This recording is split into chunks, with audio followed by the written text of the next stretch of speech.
আল্লাহ ডাক দিয়ে বললেন, হাবিব, এমন কোন সৃষ্টি নাই যে সৃষ্টির রব আমি না।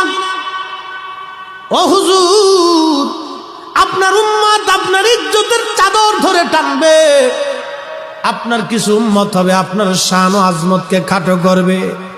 আমি আল্লাহ আপনাকে একটা মর্যাদা দিলাম, ওয়ামা আরসালনাকা ইল্লা রাহমাতাল লিল আলামিন। আল্লাহ ডাক দেখা, হাবিব, আমি আল্লাহ আসমানের রব, আপনি নবী আসমানের রহমত। আমি আল্লাহ জমিনের রব, আপনি নবী জমিনের রহমত। আমি আল্লাহ রহিমের রব, আপনি নবী রহিমের রহমত। আমি আল্লাহ বরজখের রব, আপনি নবী বরজখের রহমত। আমি আল্লাহ মেহশরের রব, আপনি নবী মেহশরের রহমত। আমি আল্লাহ জান্নাতের রব, আপনি নবী জান্নাতের রহমত। আমি আল্লাহ আরোহর রব, আপনি নবী আরোহর রহমত। আমি আল্লাহ আসমান জগতের রব, আপনি নবী আসমান জগতের রহমত।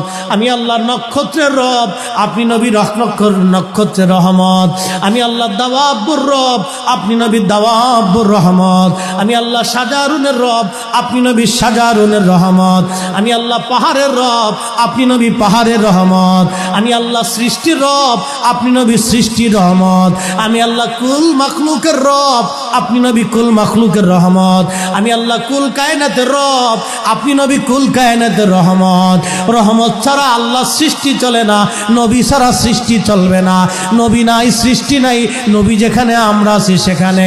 এই জন্য নবীর ইজ্জতকে যারা ছোট করে দেখে ওরাই হলো অরিজিনাল বেদাতি। কথা বলেন ঠিক কিনা?